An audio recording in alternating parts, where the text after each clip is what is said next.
Doctor plus viewers அனைவருக்கும் வணக்கம். நான் டாக்டர் நித்யா, சித்தா பிசிஷியன். உடலில் இருக்கக்கூடிய கழிவுகள்.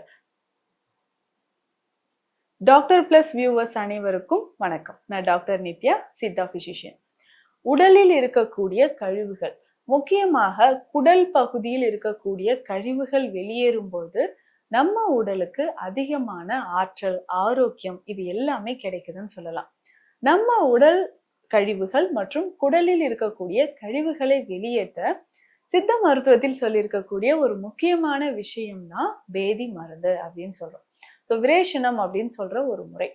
உடல்ல வாதம் அதிகமாக இருந்தாலோ, அதற்கப்புறம் நமக்கு சரும நோய்கள் இருக்கும் போதோ பொதுவாகவே 6 மாதத்திற்கு ஒரு முறை கண்டிப்பாக பேதி மருந்து எடுப்பது ரொம்ப ரொம்ப நல்லது. சித்த மருத்துவத்திலும் இந்த மாதிரி நாட்பட்ட நோய்களுக்கு சிகிச்சைகள் அளிக்கும் போது முதல்ல இந்த பேதி மருந்தை கொடுத்து வயிறு நல்லா கிளென்ஸ் ஆன பிறகு அதுக்கப்புறம் நம்ம மெடிசன்ஸ் ஃபாலோ பண்ணா கொஞ்சம் கொஞ்சமாக நமக்கு நல்ல இம்ப்ரூவ்மெண்ட் தெரிய ஆரம்பிக்கும். சரி, பேசிக்கா நம்ம உடல்ல இருக்கக்கூடிய உடல் கழிவுகளை வெளியேற்றுவதற்கு என்ன பண்ணலாம்? இது நிறைய பேருக்கு இருக்கக்கூடிய ஒரு டவுட் என்னன்னா, மேம் இந்த பேதி மருந்துலாம் எடுத்தா ரொம்ப டயர்ட் ஆயிடுமா, இல்ல பாடி டீஹைட்ரேட் ஆக ஆரம்பிச்சிருமா? என் ஃப்ரெண்ட்ஸ் எல்லாம் சொல்றாங்க, இவங்க சொன்னாங்க அப்படின்னு கேட்பீங்க. சித்த மருத்துவத்தில் பேதி மருந்து அப்படின்னு சொல்லக்கூடிய விஷயத்துல நிறைய வேறுபாடுகள் இருக்கு. ஒவ்வொருத்தருக்கும் எந்த மாதிரியான உடல்வாகு, எந்த மாதிரியான நோய்கள், அதை அடிப்படையாக வைத்துதான் நம்ம பேதி மருந்தை கொடுத்துட்டு இருக்கிறோம். ஸோ அந்த மாதிரி அந்த பேதி மருந்தை நம்ம கொஞ்சம் கொஞ்சமாக அதை ஃபாலோ பண்ணும்போது உடல் ஆரோக்கியமாக இருக்கும். ஸோ ரொம்ப டயர்ட் ஆகாம நம்ம ஈஸியா பேதி ஆகிறதுக்கான வழிமுறைகளும் நிறைய இருக்கு. ஸோ இதை எப்படி பண்ணலாம், எந்த மாதிரியான வழிமுறையை ஃபாலோ பண்ணும்போது நமக்கு நல்ல ஒரு ரிலீஃப் கிடைக்கும், உடல்ல இருக்கக்கூடிய கழிவுகள் மொத்தமாக வெளியேறும் அப்படின்றத நம்ம தெரிஞ்சுக்கலாம். குடல் கழிவுகள் வெளியேறுவதற்கு ரொம்ப ஈஸியா பேதி ஆவதற்கு சில வழிமுறைகள் சொல்றேன். காலையில ஏர்லி மார்னிங் இதை நம்ம ஃபாலோ பண்ணாலே போதும். இதற்கு பேசிக்கா நமக்கு என்ன தேவைன்னா விளக்கெண்ணெய். ஒரு 20 இருந்து 25 ml நமக்கு தேவைப்படுது. 25 ml விளக்கெண்ணெயை நம்ம எடுத்துக்கணும். இதை நம்ம பயன்படுத்தும் போது காலையிலே நம்ம தண்ணீர்ல கலந்து இதை குடிக்கணும். 20 இருந்து 25 ml விளக்கெண்ணெய் நம்ம தண்ணீர்ல எடுத்துக்கணும். ஒரு 100 ml அளவுக்கு வெது வெதுப்பான தண்ணீர்ல இந்த விளக்கெண்ணெயை கலந்துடணும். இதுல என்ன செய்யணும்னா ஒரு 3 அல்லது 4 சிட்டிகை அளவு உப்பு அந்த தண்ணீர்லயே போட்டுடணும். அதுக்கப்புறம் முக்கியமாக பார்த்தோம்னா குப்பைமேனி பொடி இருக்கு இல்லைங்களா, குப்பைமேனி பொடி ஒரு 1/4 டீஸ்பூன் அளவு இந்த தண்ணீர்ல போட்டு கலந்துடணும். ஸோ இதை நல்லா கலந்துட்டு இந்த தண்ணீரை அப்படியே காலையில எம்டி ஸ்டொமக்ல குடிச்சிடணும். ஸோ எண்ணெயும் தண்ணீரும் சேர்ந்து அந்த குப்பைமேனியும் சேர்ந்து ஒரு மாதிரி டேஸ்ட் இருந்தாலும் பரவாயில்ல, குடிச்சிடணும். ஆனா அதை குடிச்சதுக்கு அப்புறம் ஒரு 2-3 மணி நேரத்திற்குள்ளாக நமக்கு லூஸ் மோஷன் போகும். இது ஒரு சுக பேதி முறை அப்படின்னு சொல்லலாம். சுக பேதி முறைனா பேதி ஆகும், குறிப்பிட்ட அளவுகள்ல தான், நமக்கு எண்ணிக்கையில தான் பேதி ஆகும். 3-4 முறை நமக்கு ரொம்ப வயிறு வலி இல்லாம, வயிறு வலிச்சு வலிச்சு போற மாதிரி இல்லாம, நமக்கு ஈஸியா நமக்கு டயர்ட் ஆகாம பேதி ஆகிறதுக்கு இது ஒரு பெஸ்ட் வழி அப்படின்னு சொல்லலாம். அதே மாதிரி நம்ம என்ன பண்ணலாம்னா இரவு, இது அடுத்த மெத்தட் இப்ப நான் சொல்றது.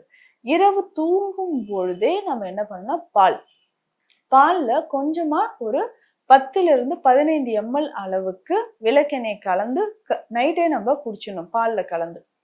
ஸோ இதை நம்ம குடிக்கும் பொழுது காலையில ஈஸியா நமக்கு மோஷன் போக ஆரம்பிக்கும். நீண்ட நாட்களாக மலச்சிக்கல் இருக்கிறவங்களுக்கு மோஷன் போகும், அதுக்கப்புறம் பேதி ஆகாது.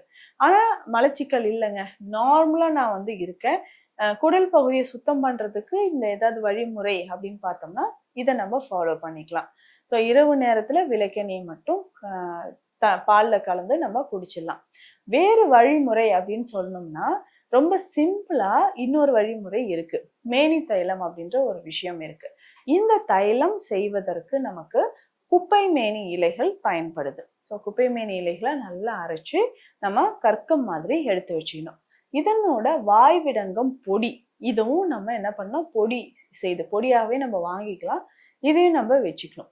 ஸோ இதை விளக்கெண்ணெய் மற்றும் நல்லெண்ணெய் கலந்த கலவையில போட்டு காய்ச்சணும். ஸோ காய்ச்சி நம்ம பயன்படுத்தும் போது நமக்கு எளிமையாக மலச்சிக்கல் அப்படின்றது குணமாகும், பேதி வந்து ஈஸியா போகிறதுக்கு ஆரம்பிக்கும். ஸோ அந்த மலச்சிக்கல் குணமாவதற்கும் ஈஸியா பேதி போறதுக்கும் இந்த மேனி தைலத்தை நம்ம பயன்படுத்தலாம். ஸோ இதுல இருக்கக்கூடிய அந்த குப்பைமேனி இலைகள், குப்பைமேனியோட சத்துக்கள் ஆனது நமக்கு உடல்ல ஏற்படக்கூடிய பல பிரச்சனைகளை மற்றும் பல உபாதைகளை சரி செய்யறதுக்கும் பயன்படுது அப்படின்னு சொல்லலாம். இது முக்கியமாக இந்த வேதி மருந்து அப்படின்னு சொல்றது சித்த மருத்துவ முறைப்படி பார்க்கும் பொழுது உடல்ல இருக்கக்கூடிய கழிவுகளை வெளியேற்றதும். ஸோ அப்போ கழிவுகள் வெளியேறினாதான் நம்ம சாப்பிட்ற உணவு ஈஸியா நமக்கு அப்சார்ப்ஷன் நடக்க ஆரம்பிக்கும். ஸோ உணவில் நமக்கு ஏதாவது வேறுபாடு இருந்து முக்கியமா அப்சார்ப்ஷன் நடக்கல அப்படின்னு சொன்னா, உடல் உஷ்ணம் அதிகமா இருக்கு அப்படின்னு சொல்லும் பொழுது என்ன ஆகும்னா, நமக்கு வெயிட் லாஸ் ஆயிட்டே இருக்கும். ஸோ உடல் எடை வந்து காரணம் இல்லாம குறைஞ்சிக்கிட்டே இருக்கே. என்ன காரணம் அப்படின்னா, கழிவுகளின் தேக்கம். முக்கியமா குடல் பகுதியில, மலக்குடல் பகுதியில அதிகமான கழிவுகள் வந்து தேங்கி இருந்ததுன்னா, ஸோ கண்டிப்பாக நம்ம உடல் எடையும் அதிகரிக்காது. ஸோ அதற்கு ஒரு முறை இந்த மாதிரி பேதி மருந்தை நம்ம எடுத்துடலாம். அதற்கப்புறம் முக்கியமாக ஹேர் ஃபால் இருந்தாலோ, குழந்தையின்மை பிரச்சனை இருந்தாலோ, இதற்கு சிகிச்சைகள் எடுக்கிறதுக்கு முன்னாடி கட்டாயமாக நம்ம என்ன பண்ணணும்னா, ஸோ பேதி மருந்தை ஃபாலோ பண்ணிக்கிட்டே வரலாம். ஸோ இந்த பதிவில் நான் சொல்லியிருக்கக்கூடிய விஷயங்கள் பார்த்தோம்னா ரொம்ப ஈஸியாக சிம்பிளாக சுகபேதி முறை அப்படின்னு நம்ம சொல்கிறோம். ஸோ இதை வந்து உங்ககிட்ட நான் ஷேர் பண்ணியிருக்கேன். மீண்டும் அடுத்த பதிவில் சந்திக்கலாம். நன்றி.